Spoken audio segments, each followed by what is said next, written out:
The other thing that America does really, really well is we are underdog comeback kings. You know, I see us catching up, but we can't just play the Me Too game. Like Anduril's very Me Too to China. They said, we're going to go toe to toe, manufacturing in volume, build computers, build drones. We're going to build everything that China does really, really well. The easiest way to defeat a weapon system is on the factory floor. CrowdStrike's a $100 billion company to secure IT systems. In operational technology, it's almost zero. Qualcomm, Intel, NVIDIA. All of those chips come preloaded with all the software and the control circuits you need to build a drone or build a robot or build an augmented reality headset. And a lot of times the chip manufacturers even give you reference designs or plans to say, well, if you don't know how to build your own drone, here's how to do it. It isn't how many we have today, it's how many can you build in a year. Mike Flynn called me up and say, hey, come to the White House, and then spent 4 years and owned all cyber, telecom, supply chain, and crypto policy at the White House on the National Security Council. I think President Trump is probably the best boss I've ever had. He's like 2 increments smarter than most other people, like very smart people. Things would happen, and I'd ask myself, like, why did he do that? Joshua Steinman, Andy Lowery, welcome to Sorcery.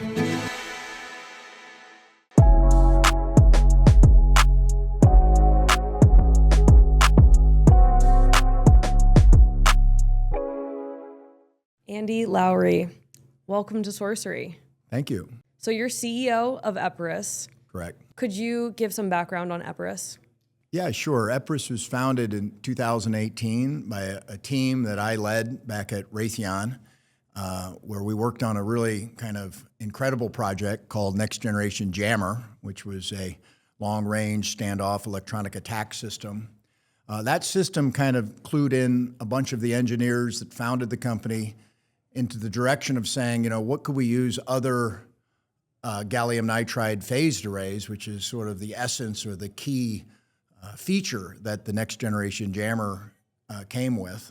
They looked at that and they looked at fields like directed energy and protecting and sort of using electronic warfare to protect things like bases or ships or aircraft or even vehicles. And when they looked at that, they said, this is a great idea. I mean, it's a really great idea to put the same sort of technology that we did in standoff electronic attack for this other mission of basically weaponizing electromagnetic interference in order to get consumer electronics not to function. So we said, all right, let's try it. But for the longest time at Raytheon, the Air Force and the military, the customer didn't really see the viability of that approach. They didn't think it would work, in other words. Not invented here. We're not quite sure this is going to work. We're not putting any money at it. And because traditional primes are so coupled with the interests and the directionality that the customer wants to take them in, they don't really have a lot of independent thinking, right? Where they say, well, we're going to put $200 million to work, build a big machine, prove you guys wrong, and then sell a whole bunch of them to protect our warfighter. But that's what neoprimes, or these new class of primes, like Anduril, like even Palantir was the grandfather of us all, so to speak. But the new primes, Shield, Saronic, others like me, Epirus, we kind of do that. That is the motion that we do. We're like a product company where we're looking at the capability gaps more than the requirements. And what's the capabilities you're trying to solve for? Like, what are you trying to fix as a warfighter? Taking the approach as like a product thinker, like, what's the human factors types of issues? What are the different issues, and what could we bring technologically that would go up against this particular type of threat? And when you look at traditional threats, okay, I still would say there was some benefit in being able to basically use a product motion, use a competitive motion to kind of analyze what kind of even sophisticated, exquisite systems that we would need to fight sort of the old war. But when we're talking about the sixth domain of warfare, which is this fifth domain of warfare for your listeners is cyber. So it built up. It was like land, sea, air, space, and then came cyber. Well, now what's happened, we see within this, what I'll call sixth domain, is the cyber systems have become physical.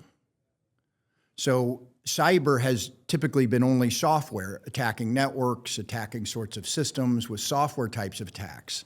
And we've learned to defend against cyber with what? One-to-many type of defenses, like cyber protection, antivirus, those types of things that can take many simultaneous threats, all coming at the same time, and repel them all equally.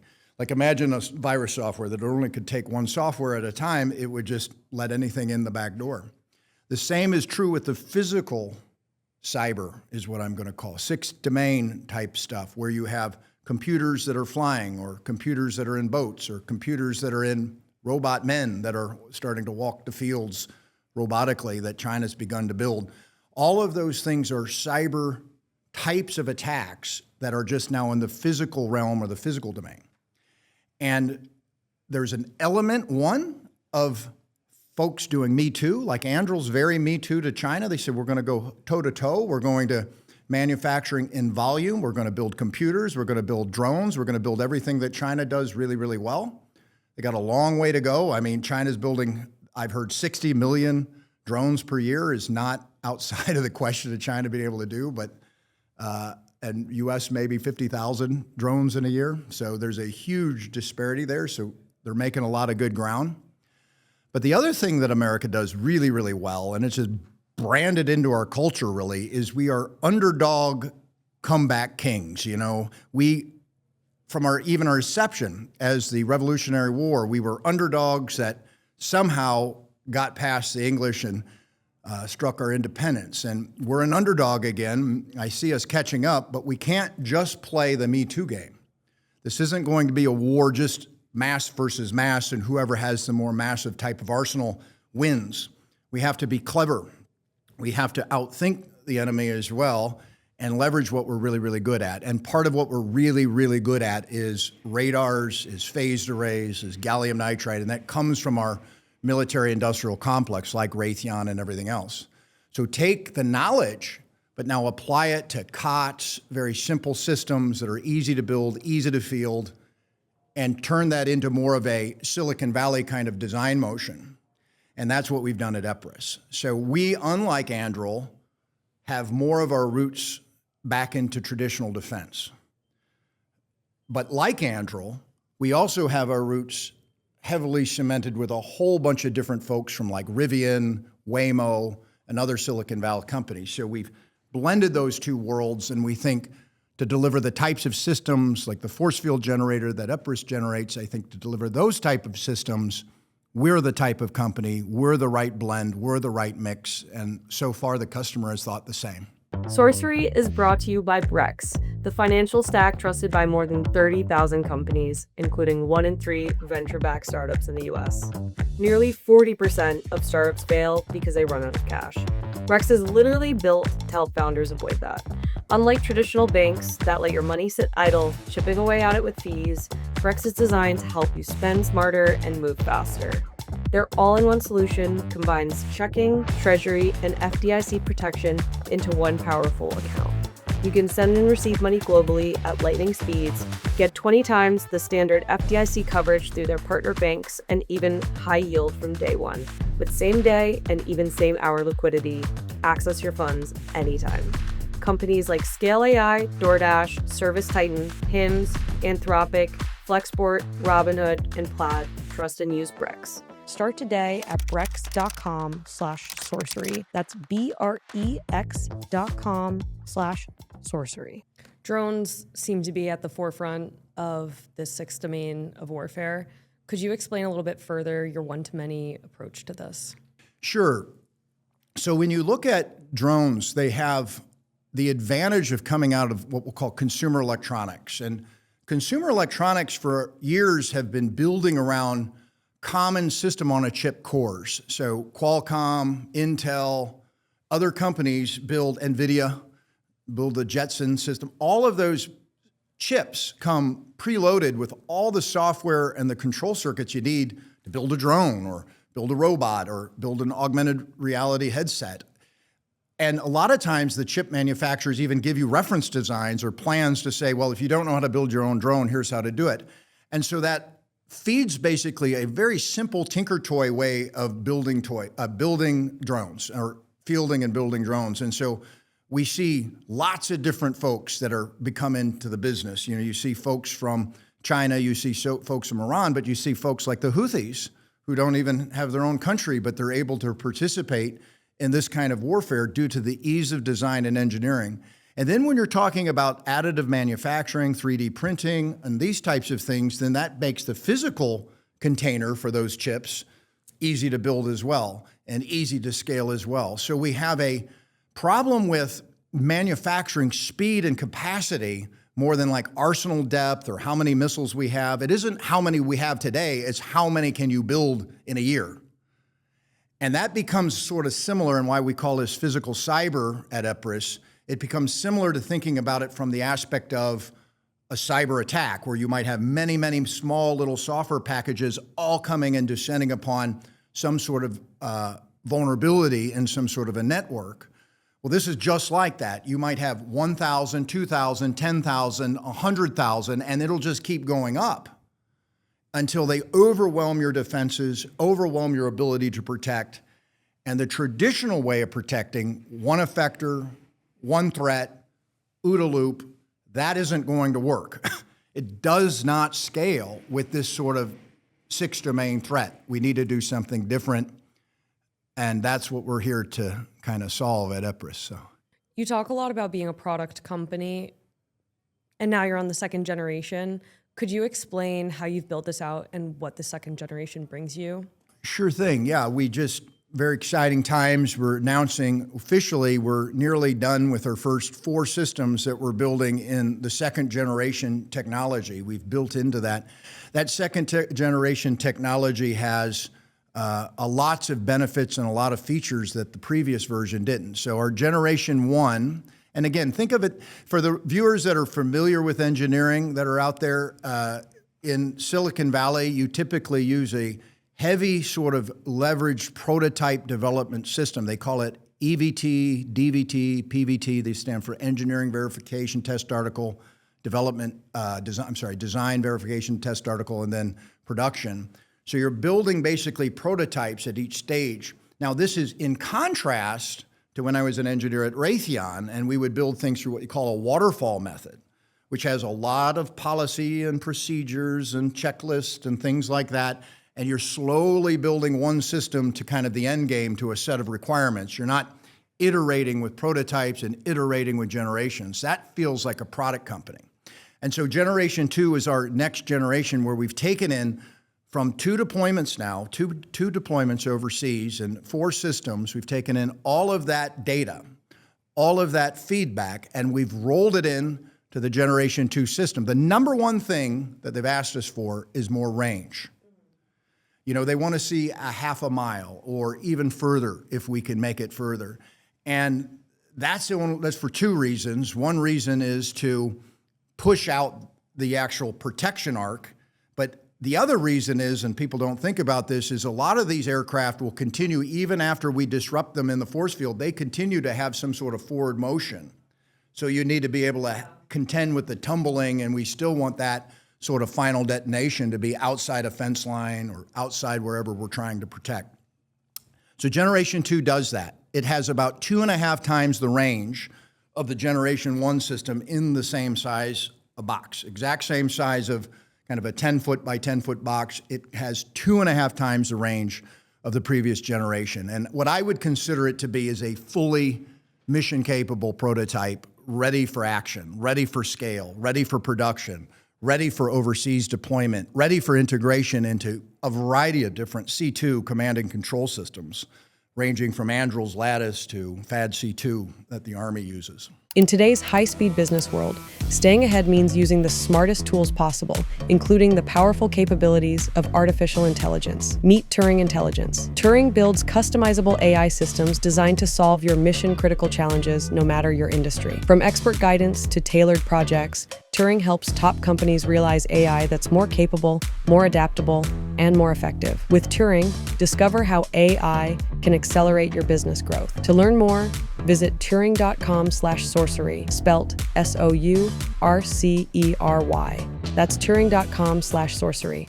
Wow, that's a huge achievement. Yeah, it's great. We're real excited at Epirus right now.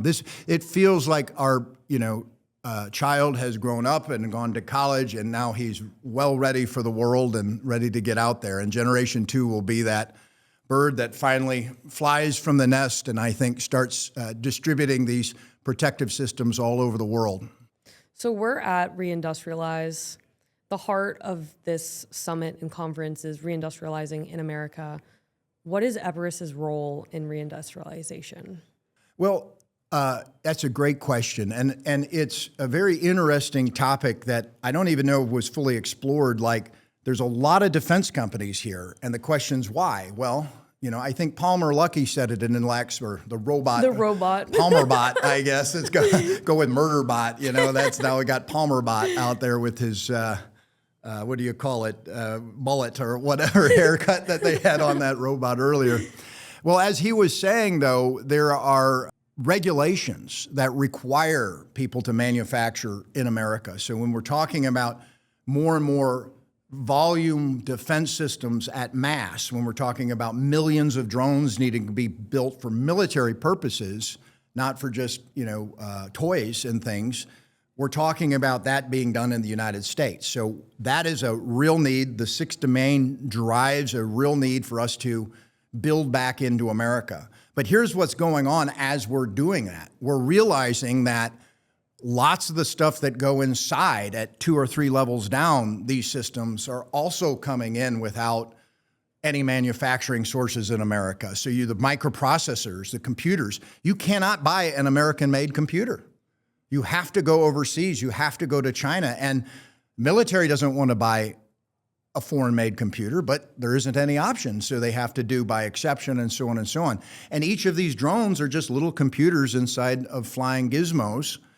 That's exactly what we're talking about. Those computers there are not sourced by the United States. So this kind of sixth domain is pulling a lot of that more consumer electronics manufacturing back to the U.S. because now it's becoming militarized. So we see that in our system. Now, the other thing it does, though, is it accentuates enormous gaps in very simple pieces of equipment like rocket motors for the drones. And Palmer detected that he wasn't going to be able to source that many rocket motors in the entire United States, and he went and opened a factory in Ohio.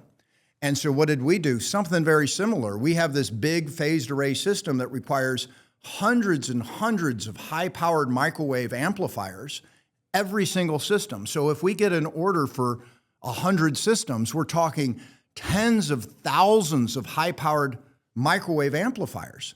We haven't built that kind of volume of amplifiers in the United States anyways since the early 2000s when we were doing the base stations and all of the towers were going up for our cell phones everywhere, and you had Nortel networks and all of that. That was really the last time we've built this kind of volume of high-powered amplifiers in the United States. So since then, what has happened? We've moved those overseas, the high-volume lines. We've lost the capacity. We've lost the formula. We lost the quality. And so our rocket motor is really high-powered amplifiers. And that's what we're looking at very seriously, because we really seriously think in the next year, maybe 2 years, we're going to get an order for at least dozens, if not hundreds, of our systems, which will drive this kind of weakness in our current sort of manufacturing capability in the U.S. So, but we're ahead of it, and we're working here, and we're here. This is why we're here. We're working with partners. We're working with partners like General Dynamics.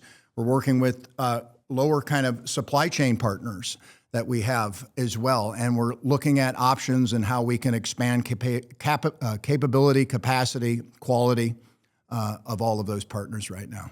One of the externalities of having this stagnation in production and manufacturing in the U.S. is loss of talent or no talent. So how are you going about the talent issue? Well, the experience we draw from is from Raytheon. And Raytheon, being an aerospace and defense contractor, does do a lot of assembly, does do a lot of work, and how we design the systems even lend themselves to the type of the workforce that still exists that are able to do things like torque things together and assemble things physically and all of that.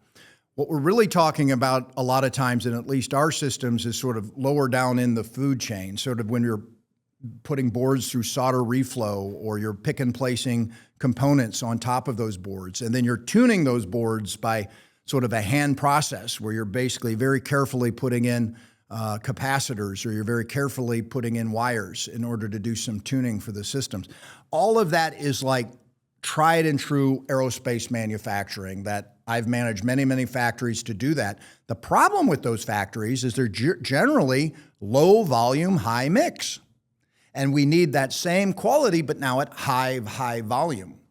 And so that's what's missing. It's that ability to go high volume and push that button when we need it. We don't have that in the United States in electronics very much anymore. It's pretty much been shipped overseas. How do we solve this? I think just one step at a time and one company at a time and one project at a time. Our project is driving a huge demand for it, so it'll be sort of a name maker when it comes to bringing back high-powered amplifier design and manufacturing back to the U.S. I think Epirus alone will drive a lot of that one particular class of product. But then when you look at all the other classes of products that we're missing in America and missing being able to manufacture, we need companies to basically take the mantle and drive that change. I mean, Andrew talked about if someone doesn't build a U.S.-made computer, they're liable to do it at Andrew. Okay, that's the type of sort of gung-ho, hey, all on board, all on deck. We need to kind of collaborate. We need to kind of get some spirit, United States spirit here, and we need to really, really reinvigorate the whole Made in America concept. And not just on the surface. A lot of the Made in America stuff has just been, oh yeah, we put a little paint on it at the very last step. We need to really look at the entirety of the supply chain and begin slowly but surely bringing that capability, capacity back into the United States. And I will say that this administration is making it easy, much easier than other administrations, and they are willing to take risk, they are willing to lean forward, and we've been a beneficiary, or it's been benefiting Epirus very much since the new administration has taken over and have been pushing for this type of delivery, these types of systems. So, as we wrap up, what are you most looking forward to in the next year? Well, Generation 2 leaving the nest. I cannot wait and see in January, maybe February, we'll be testing these systems officially, 4 in the Army. If these systems go forward, if these systems work as well as I think they're going to do, it will be a dam-breaking moment for us and customers internationally, customers in Department of Homeland Security, and then, of course, all of our services, Navy, Air Force, and Army, will all be sort of given permission, if you will, to go forth and order as much as they want. So I'm pretty excited about that. I'm pretty excited about where the direction of a lot of this whole neoprime and sixth domain type warfare is going. And I'm really grateful to be in the center of it all. I feel like the luckiest kid in the world to be kind of a part of this really important stage of our country's sort of future. Andy, it was a pleasure to have you on Sorcery. Thank you so much for the time. Thank you very much for having me. I really appreciated it. Thanks. Sorcery is proudly sponsored by CARTA. CARTA is transforming the private marketplace, connecting founders, investors, and limited partners through software purpose-built for private capital. Trusted by more than 65,000 companies in over 160 countries. CARTA's platform of software and services lays the groundwork so you can build, invest, and scale with confidence. CARTA's fund administration platform supports over 9,000 funds and SPVs, representing nearly $185 billion in assets under management, with tools designed to enhance the strategic impact of fund CFOs. For more information, visit carta.com/sorcery. That's carta.com/SOURCERY. Joshua Steinman. Molly O'Shea. Welcome to Sorcery. Great to be here. We need to start off with your background. Okay. You have one of the most intense backgrounds I've come across. Can you just break this all down? Don't leave anything behind. Yeah. I spent a summer in high school studying Al-Qaeda and writing pretty extensively on it. And it just so happened that summer was the summer before 9/11. So like literally on 9/11, I was like, oh, there's an Al-Qaeda attack. I had this huge paper that had been written critiquing U.S. foreign policy with Al-Qaeda up until that date, saying it wasn't going to work. And that sort of kicked off this crazy sequence of events that, led me to get recruited into like a strange section of the Navy out of college, 2 tours in Iraq, doing fun stuff there, and then working at the intersection of emerging technology and defense, both in uniform and then out. Left active duty, went to the private sector, joined a startup, And then, yeah, had an old boss, Mike Flynn, call me up and say, hey, come to the White House, and then spent 4 years and owned all cyber, telecom, supply chain, and crypto policy at the White House on the National Security Council for 4 years, and then started Galvanick. It's been a ride so far. Quite the highlight reel. Yeah, it's been fun, you know. So have you been focused on cyber the whole time? Yes and no. I think the interesting thing is that if you, at a philosophical level, I like this mental model of thinking about layers of reality. So like the spoken word is a layer of reality, like we're communicating using that layer. I could communicate through the written layer of reality by writing things. Money is another layer of reality. And then raw digital information is like sort of the most pressing layer of reality that exists right now that I think is changing the way in which things happen. And so I think a lot of my work over the past 15 years has been trying to find where we can use those layers of reality to positively affect America's national security. So, you know, forward in Iraq, that had to do with like running operations to find out critical information that we needed to know to, you know, find people that we wanted, stop things from happening that we didn't want to happen, et cetera. And you can use the various layers of reality to do that. And then, you know, at the White House, you know, crypto is like one version of that layer of reality. Cyber, obviously, is a huge part of that layer of reality. We've basically connected everything in the world to the internet, and we're just now seeing what that actually means for security, prosperity, all those things. So you spent the first term for President Trump in the White House. You worked with him. What was that like during the first term? It was great. So I loved it. Playing at that level is, you know, that's the human chess match. That's like the great game. You're playing against adversaries with live rounds. And I, you know, both in terms of, you know, from the military side, but you'll go visit a foreign leader on behalf of the president and you'll literally come to an agreement. And it's like, you're there on behalf of the president of the United States, on behalf of the country. And like, this is the offer, let's go do this. And they're like, okay, great, let's do that. And it takes just an incredible amount of patience and aggression, intelligence, that is both sort of, you have to be able to understand or think about and try and understand, like, what do people want from me? What do people want from us? What do they want from the country? And yeah, I found it incredibly enjoyable. I think President Trump is probably the best boss I've ever had.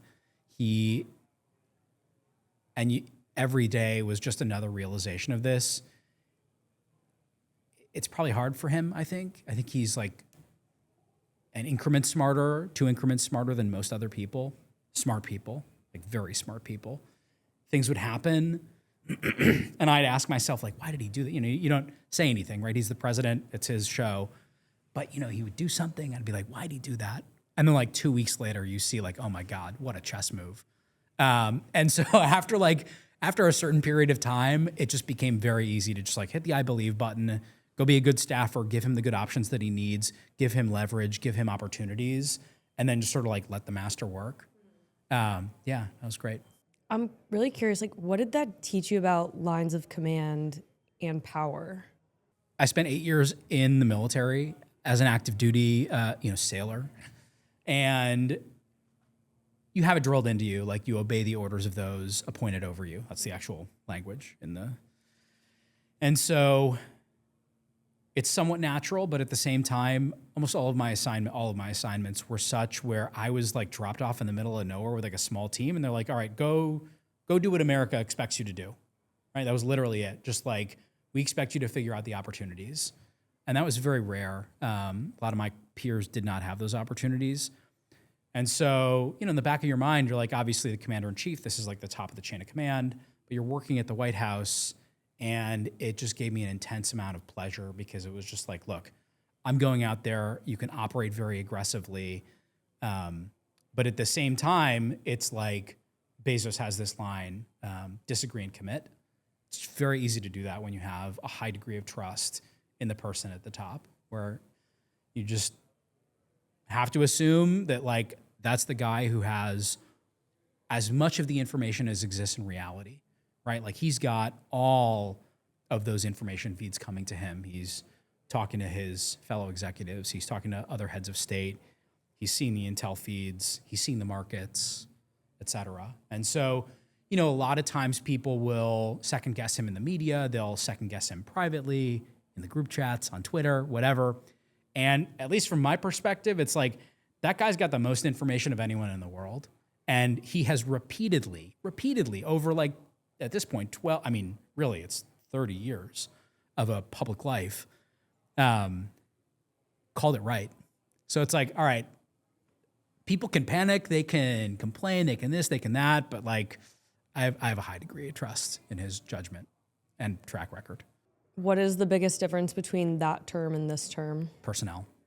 Yeah. Really? Yeah. Oh, yeah. I think last time President Trump was new to Washington and picked a lot of people that folks in Washington thought were going to be the right people for those jobs. They didn't see eye to eye with the president, and then they would essentially utilize their authority to do things that the president didn't want or do them in a different way when they should have been doing what he wanted or just resign. Like no one's going to fault you for resigning if you're the secretary of some agency, but instead they would go out and kind of run their own program. And I think the president knows now that, you know, you have to have people that are going to execute the program. That's what the American people voted for. You know, they get to choose every 4 years who's in charge. So I think he's got a really good team this time. It's creating a lot of tailwinds too. It's amazing. I mean, like the economy is cooking and, I think things are going really well. And look at us. We're at Reindustrialize. We're at Reindustrialize. We're in Detroit. Detroit is I grew up in Detroit. You did? Yeah. Oh, yeah. Wow. You're home. I didn't know this before, but we're right next to Canada. It's very close. Yeah, It's right there. Can't throw a football, but you can walk across a bridge. You can walk across a bridge. Maybe get stuck there. Yeah. I learned to drive a forklift a mile and a half from here when I was Really? 11 years old. Yeah. Oh my gosh, that's great. Well, so we're at Reindustrialize, the heart of this industrialization movement of America. We need to talk about Galvanick. This is what you're building now after your tour of duty, in and out of the White House, in and out of service. How did we get here? It was the number one problem that kept me up at night when I was in the White House.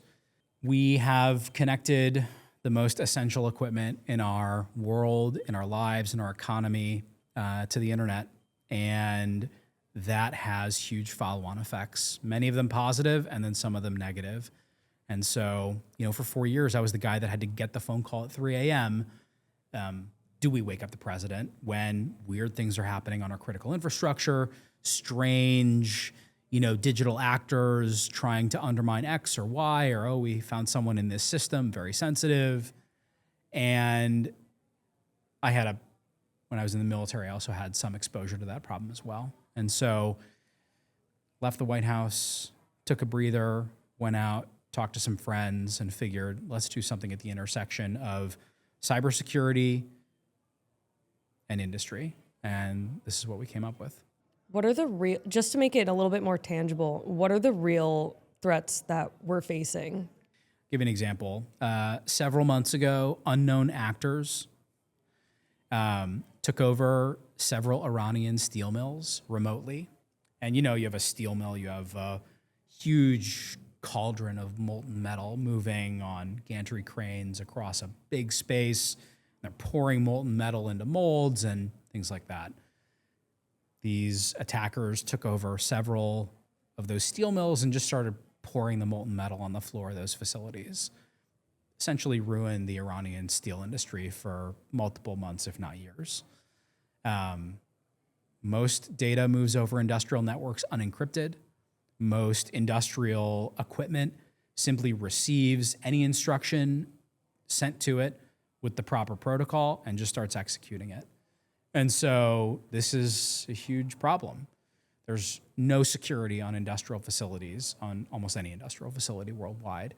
And as hackers have gotten much better over time attacking what we call IT systems, information technology systems, you know, there's been a huge investment. You know, CrowdStrike's a $100 billion company to secure IT systems. And on the OT side, operational technology, there's almost zero. It's almost zero. And so we set out to protect those systems. Those systems actually like make sure that we have like clean water, that the sewer systems work. They cool and freeze our food so that it can be transported over long distances. They're the robots that make the airplanes that we fly on. You could just go down the list. They're refining the oil that goes into creating plastics and creates gasoline for cars, and just go down the list of literally everything that exists. And those systems basically exist because people don't want to do bad things to them, and that is changing. So what is Galvanick providing? So Galvanick takes any data source off of an industrial facility and pulls it together, correlates it together, analyzes it in real time, and we replicate the work of a team of analysts that would have to manually go in and pull those data sources and try and find out, when they see one small indicator of potential malicious activity, you have to go do a whole investigation. That can take hours, it can take days, it can take weeks, it can take months. Like when you have to call someone up at some remote facility and say, hey, to some, non-technical person, hey, can you take a thumb drive and like go over to this computer, plug it in, and then pull up the terminal, and I'm going to give you a bunch of commands to run, and you're going to pull logs off of that machine and then send them back to me. Almost impossible to do in large industrial facilities. So those investigations can take a very long time. Because we're tapped into all those systems live, we auto-generate those investigations in about 2 to 5 minutes. So we have essentially replicated a significant portion of the workforce that exists on the IT cybersecurity side for the OT cybersecurity sort of apparatus. And the problem is that there just aren't enough Americans that do OT cybersecurity. In fact, when I was at the White House, I chartered a study. You have like researchers that work for you there. And we found less than 10,000 Americans that do that. And so the problem is, like, I would love it if there were Americans that could do those jobs. They don't exist. Training for those jobs takes years. And there are multiple skill sets where if you get one of those skill sets, you're going to get a great paying job. So really the people that get into OT cybersecurity are deeply passionate about it because they've, seen what happens when someone hacks into a water treatment facility and starts to, change the chemical dials or what have you. And so, yeah, we've replicated that and we can deploy it anywhere. Talking about team, we need to talk about your team. Yeah, rockstar team. So my two co-founders, Brandon Park, Felix Pleszczynski. Brandon stood up as the first hire on Amazon's OT cybersecurity team. So there were 4 people responsible for 700 facilities worldwide. So think an Amazon fulfillment center. It's basically robots, right? It's robots and a few humans. So those robots, it is possible to give them non-standard instructions. So Brandon and his team were responsible for trying to protect those facilities. Felix Pleszczynski, our COO, Felix and I went to college together. I recruited him down from New York. He was a hedge fund trader, joined the Department of Labor as the deputy chief economist, and then pulled him over to the White House. And we worked on the intersection of economics, markets, and national security together. How big is the overall team? Is it just you 3? You have more? No, we have 15 people. Okay. Yeah, and some big hires coming in soon. I'll announce once they hit, but just signed paperwork, so things are going great. Super exciting. Quite the intense team. It's great. Yeah, so we obviously pulled a lot of folks out of Amazon and then some other great OT cyber. It's so small, you kind of like know where all the players are. So yeah, pulled some really fantastic folks out of Google and Uber and a few other like niche shops around town. I think taking a step back, what role do you think this team and this company has in reindustrialization? I've said to several people today, the easiest way to defeat a weapon system is on the factory floor. And so the defense industrial base is where the fight is happening right now. That's why reindustrialization is so important.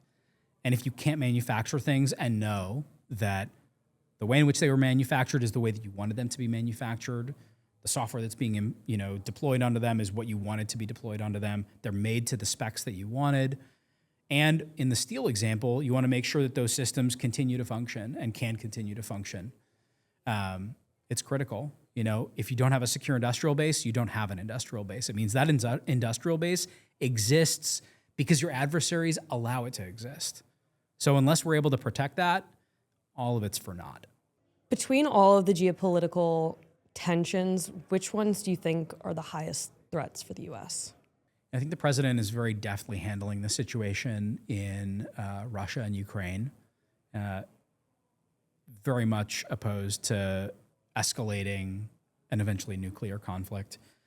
Obviously, he's thinking a lot about the situation in the South China Sea, and also, with the Iranian nuclear program.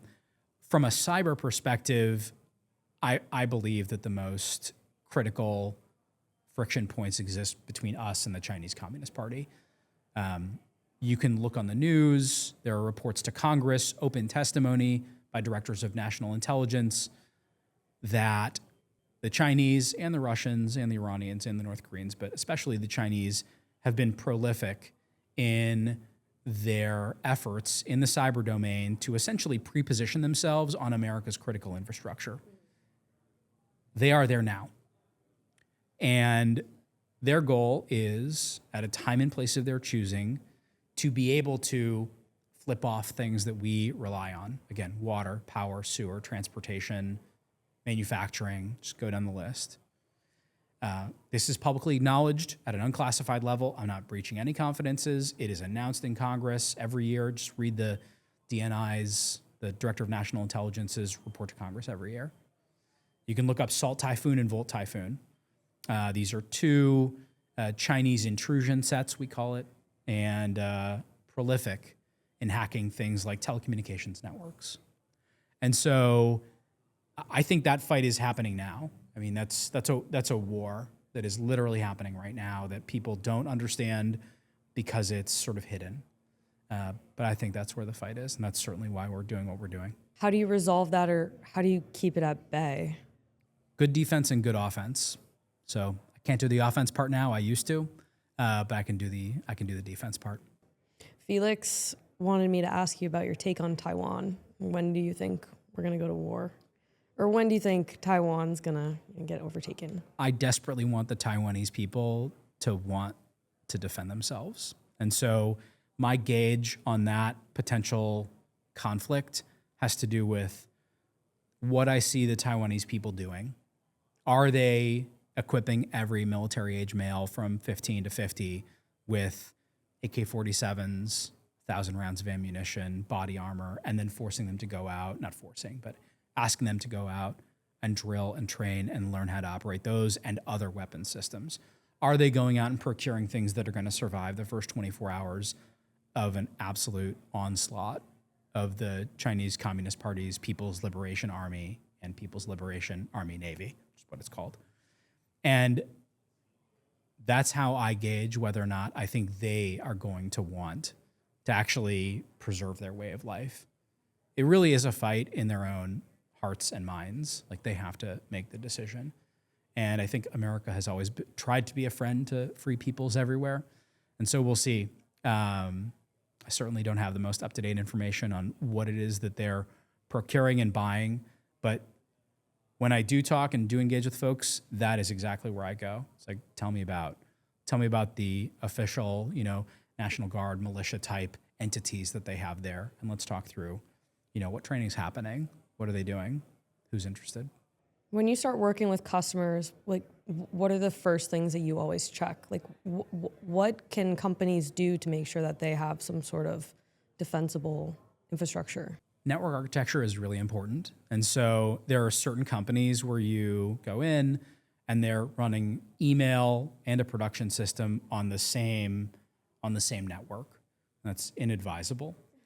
Because it means that if you have, someone that visits an illicit website from their laptop or computer, and a malicious actor happens to get onto that work computer, they have a straight line over to a CNC machine or a robot arm or what have you.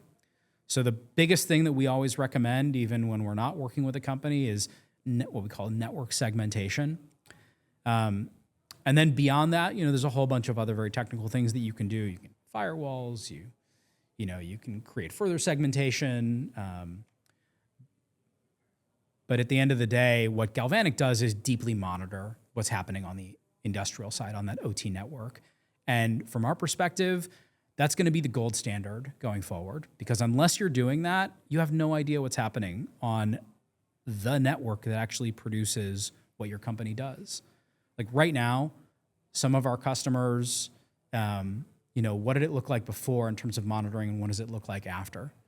Before is, if you want to know what's happening on that production network, you go to a paper logbook and you look to see if anyone's from the outside is like logged in, meaning like, oh, I've got a contractor who's going to come and, do a system update for some large press that we have, name, date, maybe it says the company, time in, time out. That's it.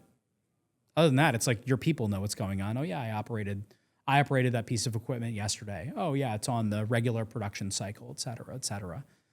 But like, you want to know what's actually happening on those computers? No idea.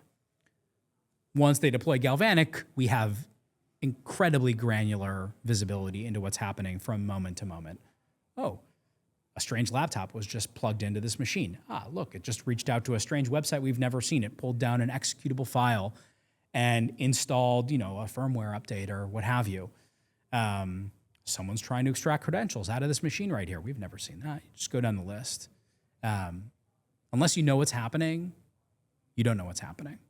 I want to talk about the vulnerabilities and new exposures that we'll have as AI advances more. AGI becomes a thing. A company I recently came across is Turing, and they help build and deploy next-gen AGI within real-world problems across industries. How is AGI either going to help you, or what do you now need to consider?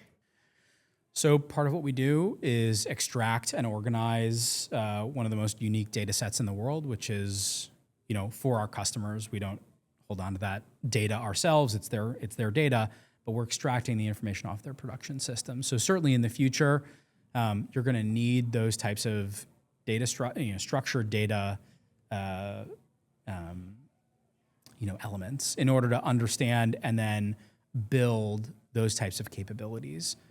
From a security perspective, AGI is very interesting, AI is very interesting, whatever you want to call it, because the vulnerability side of the cybersecurity world is really critical to running many operations. Not all, but some significant portion.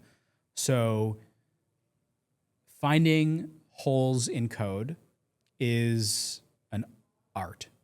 There's some science, there's a lot of art. And very smart people have been doing it for a very long time. And one of the biggest things that people talk about in terms of AI and cybersecurity is that you can essentially now do this at a certain degree of scale with these artificial intelligence platforms. We're starting to see some of that stuff come online. So what it really means is, one, the discovery of vulnerabilities in systems is very likely going to experience this like Cambrian explosion, as people say, right? What took a single person or a group of people, a lot of time, a lot of energy to try and find a way into a system, you're going to be able to point one of these, egregores at, just be like, find me ways into this. Great. Then the question is, okay, are you going to then be able to run operations at that level of scale? And I think that we'll see. It stands to reason at some point. Maybe the answer is yes. All this for us at Galvanick is really just about, okay, you have to know what's going on your systems. You can't trust that what you assume is happening is happening. What we say in the military is trust but verify. And that's what we're building to do, is have that deep visibility into everything that's happening at all times. And as we see 1, 2, maybe 3 unconnected random things happening, we can correlate that together in real time and then immediately produce the analytic product like, hey, we saw these 3 things. It just happened here. These are your next steps. This is what it could be. You need to go look at this right now. Wow. That's a good way to segment into our final section. We're going to go a little bit faster on these ones. We only have like 3 minutes left. First, Sorcery's partnered with Brex. We're gonna get you one of these hats. They're really cool. They're like technical. They're reflective. They're sweet. But Brex is all about performance, spending smarter, moving faster, making sure that you actually can track performance over time and make sure that the operations are running at full speed. It seems like that's exactly what you're doing with Galvanick.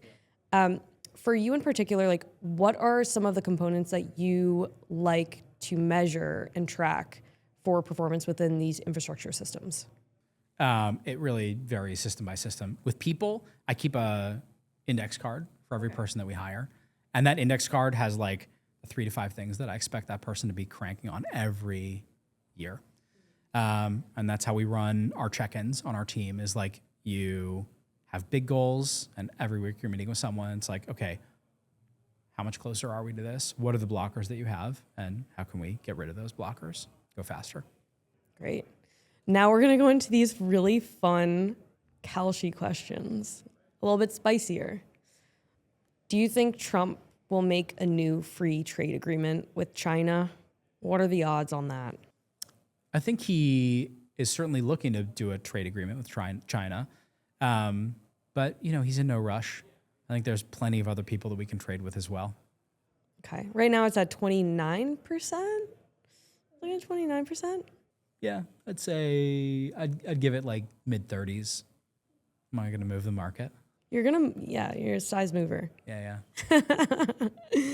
And then will the U.S. government mandate security clearances for top AI employees this year? I think they should. I don't think they will. You think they should, but they won't?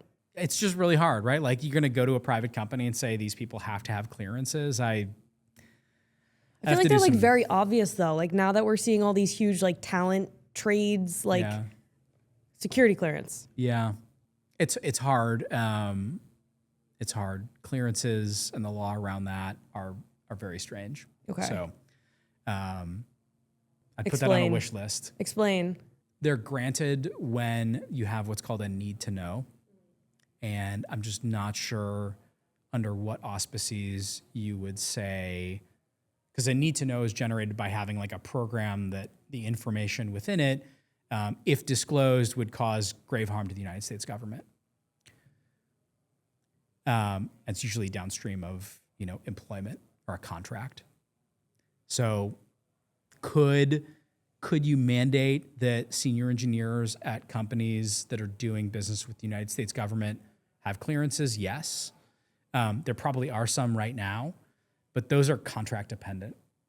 And so it's like if a company has a contract with the United States government and they're like, these 3 billets have to have clearances, then they can go through the process. But like to mandate every top AI, you know, engineer to have one, that'd be hard. This is why we ask you these questions. Yeah. Straight to the source. Yeah. Sorry. It's at about like 15% right now. So that's a 0. You know, Sorry. Yeah. it's a 0. Yeah. Free money right there. Yeah. Free money. Yeah. Well, perfect. This was so much fun. Thank you so much for taking the time. Thanks for having I've learned me. so much. Thank you, Joshua. Yeah. Thanks, Molly. Hey, it's Molly. If you enjoy our interviews, check out our newsletter, sorcery.vc, where we deliver a once-a-week top deals and tech headlines email, and also go deeper on our podcast interviews. Subscribe to Sorcery today. And don't forget to subscribe to the podcast on YouTube, Spotify, Apple, or wherever you listen. Link in description to sign up.